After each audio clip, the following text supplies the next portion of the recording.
Hello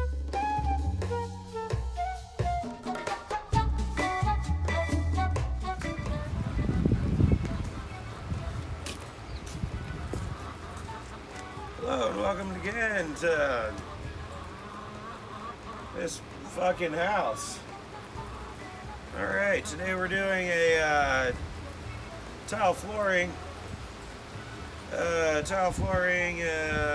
Usually need mortar, some spacers, some sort of underlayment. You use Durock or this newfangled plastic stuff that's more flexible and adds more cushion to tile. Lets the breathing room come and expand, and as far as humidity and whatnot. Today we'll be working on the finishing products of this flooring. So what I've been doing is taking the tile, cutting the line or drawing the line of what you're wanting to cut. I use a pair of pliers and I use a angle grinder with a diamond tip blade for tile cutting. So we have our angle grinder. That usually cuts a pretty good line. When using an angle grinder, you always want to have a sponge ready. Sponge with water. You use this on the application to tile to wet it and make your cut more precise instead of scattered. By wetting the tile, it literally creates a finer line with a diamond cut. And with the tile itself, most tile is not come wet, so you have to wet it to get a straighter and cleaner line. I'm going to show you in this demonstration right now as far as tile cutting and the process of tile cutting. So, thank you.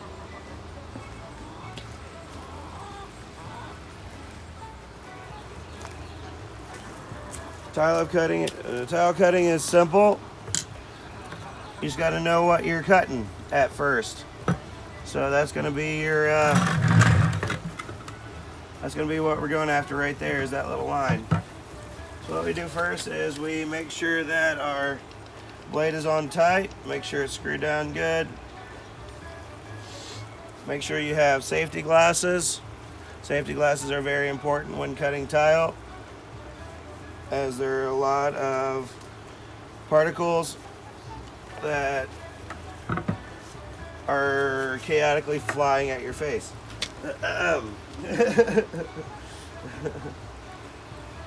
Put in your tile cutter.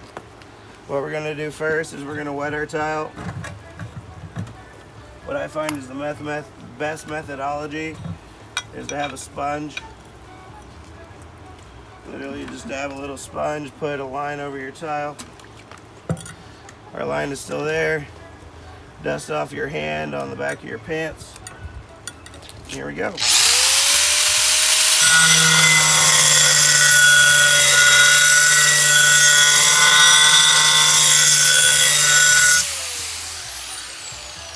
Do one thorough pass, kind of going at least a quarter through the tile. You then add a little bit more water to it. Now most tile cutting is done on the edging of rooms. It's to fit it in within a square parameter. Most of the abrasions and everything like that on a piece of tile that has been cut will only be seen to the contractor or the subcontractor. Everything else is usually covered up with paint or shoe mold or mortar, or not mortar, but grout. All these abrasions will be hidden on the side parameter of the room. Baseboards will literally be a 3/4 inch process in front of it. So you literally have probably around 5/8 of an inch to play with as far as your cut. It doesn't have to be ridiculously fucking dramatically precise, but you want to get it within the spectrum of at least 5/8 of an inch.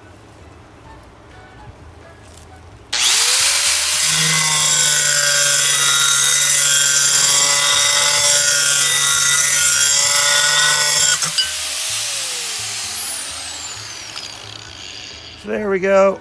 We have our good cut right there. Kind of wipe it off a little bit, see what you got, what you're working with. It's pretty good. It got a pretty straight line. I'm going to clean this edge up right here, as it's a little bit protruding and may cause an offset balance within the tile.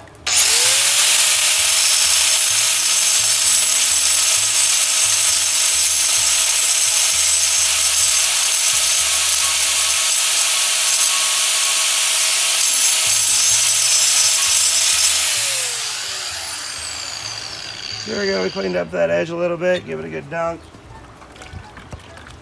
The tile's ready to go.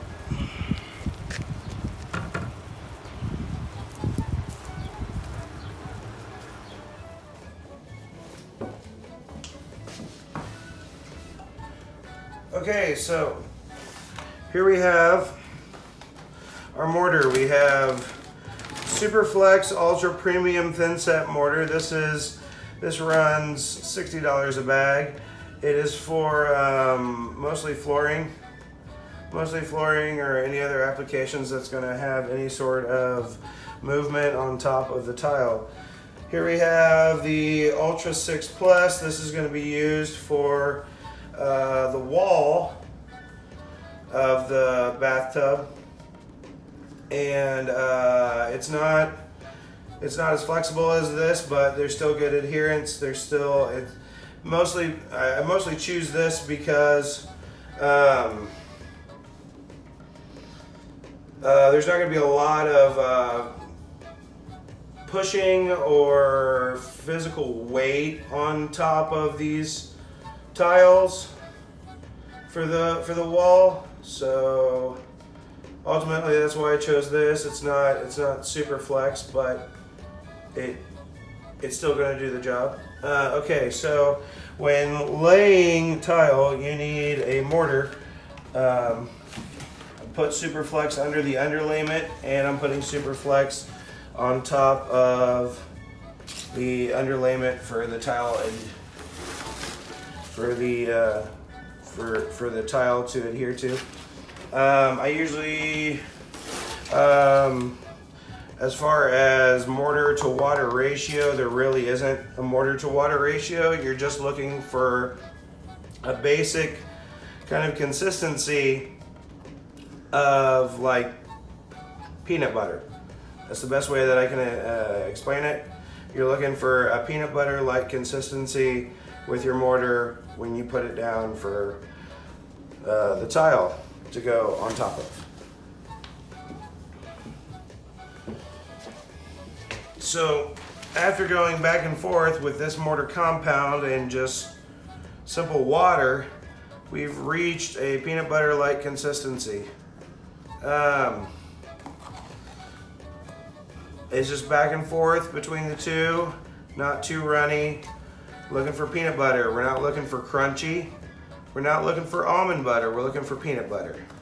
Almond butter is pretty runny, and crunchy peanut butter leaves crunchies in the mortar. So what we're looking for is a peanut butter consistency of the mortar, thoroughly mixed, basically like a nice peanut butter icing on top of a red velvet cake. So that's what we're looking for. Let's go finish this tile.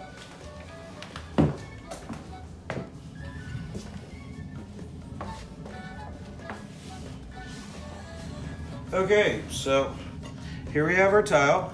Before we even apply mortar to this, we want to make sure that it's going to be what we want. We're going to have a transition right here that will protrude probably around anywhere between 3 to 4 inches into the flooring. So we're not going to worry about this little gap or this little edging right here. We're just going to make sure that it's adhered to it, because that little edging is going to be placed in the floor and drop down on this. So we probably just guesstimate one of these distances, the little thing right here. Guesstimate what the distance is. Try to get a good general idea of what you're going to do, and then we're going to apply the mortar. So we have mortar. You can apply it to the tile, or you can apply it to that right there, because it's so close to here, and I don't want to get any mortar on the wood. We're going to just apply it to the tile. Either way is acceptable, as long as you get a good coat on there. Now, what I'm talking about is a skim coat. It's not too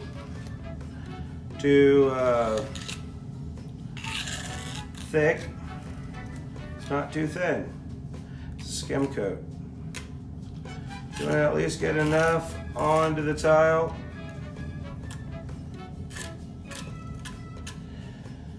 to where it's not taller than the tile, but yet it still has enough compound on there to join. So you drop that down.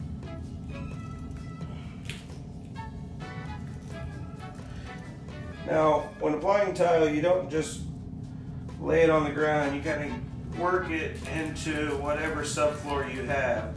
It has to get through these membranes and into the plastic underlayment. So you kind of work it in there. And then what we're going to do is we're going to add these spacers. So you have these spacers here. Any excess, you can use a spacer and get it in between the cracks. But put a spacer there. Put a spacer there. And so on and so forth. And so as you can see with the rest of our bathroom remodel, we have lots of spacers. Mostly you need 2 per angle. So if you have a square, 2 per side. Same with this, 2 per side. It's a hexagon, so there's a lot of different spacing going on. But after you get your spacers in, you give it a nice snug up against the spacers, make sure everything's all plumb, and let it sit there for 24 to 48 hours, and then you have your tile. Simple as that.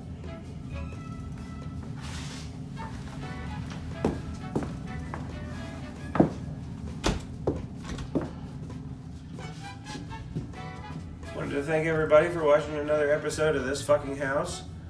And if you hit the like and subscribe button, you can find more episodes of This Fucking House on YouTube. Wish everybody a good Memorial Day. This is the very first episode of This Fucking House. So, thank you very much. Hope you guys continue watching.